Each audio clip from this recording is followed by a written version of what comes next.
Metre के व्यास में अपना आश्रम बना हुआ, वहीं पर एक कार्यक्रम होता है।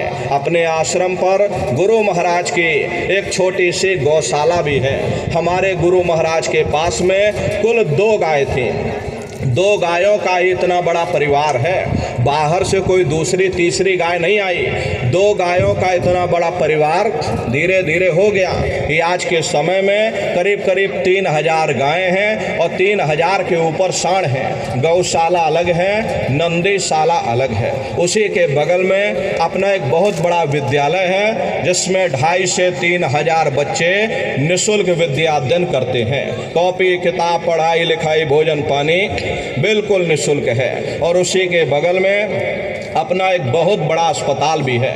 प्रेमी भाई बहनों, वो गुरु महाराज की कर्म भूमि है और हमारे गुरु महाराज की जन्मभूमि, जहाँ पर हमारे गुरु महाराज का जन्म हुआ, जिला इटावा, ग्राम खितौरा में है। जैसा भव्य मंदिर मथुरा दरबार में बना हुआ, उसी तरह से भव्य मंदिर गुरु महाराज की जन्मभूमि पर बन करके तैयार हो चुका।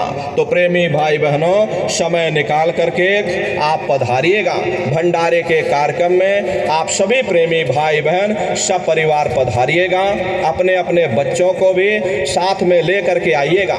हम लोग ये सोचने लगते हैं कि अरे बच्चों को क्या करेंगे ले जाकर, ये बच्चे छोटे हैं, इनको घर में रहने दो, इनको पढ़ाई लिखाई करने दो, अभी इनकी पढ़ाई लिखाई का समय है। ये भजन पूजा पाठ करना ये तो हम लोगों का काम है, इन बच्चों को घर पर पढ़ाई लिखाई करने दो। अरे पढ़ाई लिखाई जरूरी है, हम आपकी ये बात मानते हैं कि आज के समय में शिक्षा बहुत जरूरी है। अरे हमको भी गुरु महाराज ने पढ़ाया लिखाया, लेकिन प्रेमी भाई बहनों, पढ़ाई लिखाई के साथ साथ अच्छे संस्कार भी जरूरी है। और संस्कार कोई MA BA की डिग्री करने से नहीं पड़ जाते, संस्कार कोई डिप्लोमा कर लेने से नहीं पड़ जाते। अगर MA BA की डिग्री कर लेने से ही बच्चों के अंदर संस्कार पड़ गए होते तो हिंदुस्तान में इतने वृद्धाश्रम न खोले जाते। अरे संस्कार पढ़ेंगे महात्माओं के वचनों से, संस्कार पढ़ेंगे सत्संग के माध्यम से। ये बच्चे देश के भविष्य हैं। इन बच्चों के अंदर अच्छे संस्कार डालना ये समय की बहुत बड़ी मांग है। अरे आज के समय में बच्चों के अंदर संस्कारों की कमी देखी जा रही, वरना पहले के समय में अकेले माँ बाप अपने 4-4 बच्चों को पाल लेते थे, लेकिन आज के समय में वही 4-4 बच्चे, वही MA BA और डिग्री और डिप्लोमा किए हुए बच्चे अपने माँ बाप को रोटी नहीं खिला पा रहे। शादी हो जाती है, घर परिवार बांट करके रख दिया, जमीन जायदाद बांट करके रख दी, चूल्हा चौका बांट करके रख दिया, यहाँ तक कि बेचारे बूढ़े माँ बाप को भी बांट करके रख दिया। 10 दिन तुम हमारे घर में छोड़ दो और 10 दिन बाद तुम अपने घर ले जाओ, रोटी खिलाओ। अरे ये सब क्या है? ये संस्कारों की कमी है।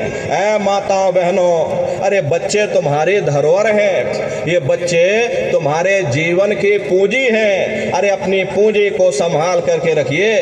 इन बच्चों को आप बचपन से तैयार करिए, इनको अच्छी शिक्षा देना, इनको अच्छे संस्कार देना, इनको शाकाहारी बनाना, इनको सदाचारी बनाना, इनको चरित्रवान बनाना। अरे इनको भी तुम राम और कृष्ण बना दो। यही बच्चे बड़े हो करके माँ बाप का नाम रोशन करेंगे, घर और समाज का नाम रोशन करेंगे। इसलिए प्रेमी भाई बहनों, अपने अपने बच्चों के साथ, इष्ट मिष्ट परिवार वालों के साथ आप सभी प्रेमी भाई बहन भंडारे के कार्यक्रम में सब परिवार सादर आमंत्रित हैं। आप लोग पधारिएगा। सुमरन, ध्यान और भजन बराबर आप लोग करते रहना। इतना जान लीजिए प्रेमी भाई बहनों, ये रास्ता बिल्कुल सच्चा है। आप करोगे, आपको अनुभव होगा, दिखाई भी पड़ेगा, सुनाई भी पड़ेगा। अरे आपका लोक भी बन जाएगा और आपका परलोक भी बन जाएगा। इसी के साथ अब हम अपनी वाणी को विराम देते हैं। आप लोगों ने अपना कीमती समय हमको दिया, इसके लिए आप सभी प्रेमी भाई बहनों को बहुत बहुत साधुवाद है। जन्माष्टमी के इस महापावन पुनीत पर्व पर आप सभी प्रेमी भाई बहनों को बहुत बहुत